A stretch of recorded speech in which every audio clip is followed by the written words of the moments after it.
Hi everyone, welcome back to our marketing research video series.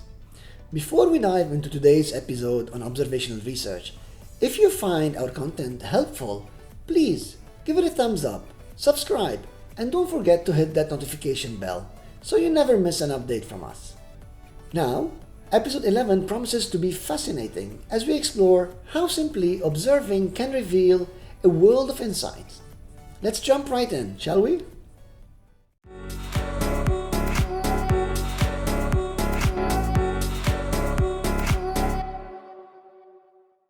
So, what's observational research all about? Think of it as being a silent observer in the room. You're soaking in the environment, watching interactions, and noting down patterns, all without really getting involved. And the magic of this method? You get to see people in their most genuine moments. No questionnaires or structured interviews, just pure, authentic reactions, which can be super insightful, especially when you're trying to understand consumers. But here's where it gets even more interesting. Observational research isn't just a one-size-fits-all approach. Firstly, we have naturalistic observation. It's like being a fly on the wall, observing everything in its most natural state.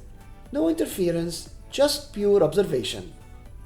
Then there's participant observation. Imagine diving deep into a community or setting and becoming a part of it.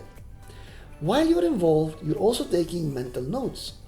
It's immersive and gives you a richer context but can be a bit tricky because, well, we're only humans and our perspectives might sneak in.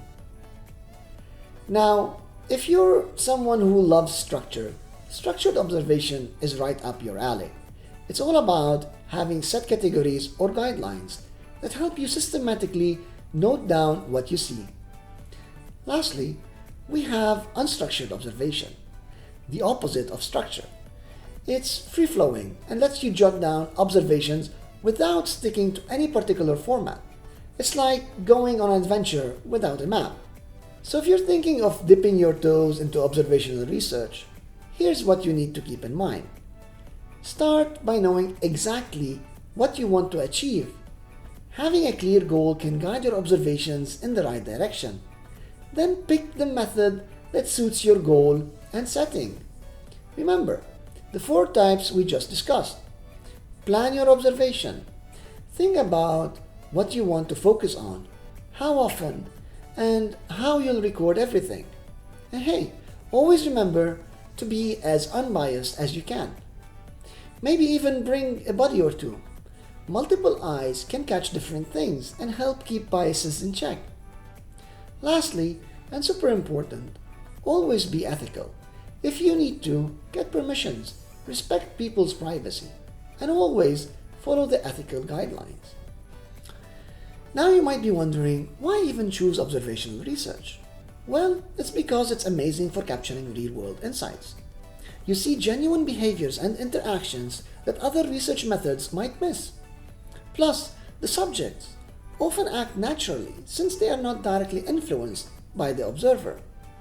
And the cherry on top, well, it's flexible. You can tailor it to different scenarios and questions. That was a whirlwind tour of observational research.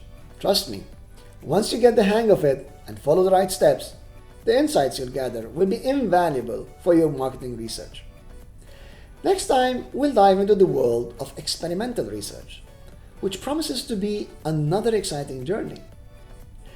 If you found this episode insightful, please remember to like, subscribe, and hit that notification bell. Can't wait to see you then, and as always, thanks for tuning in.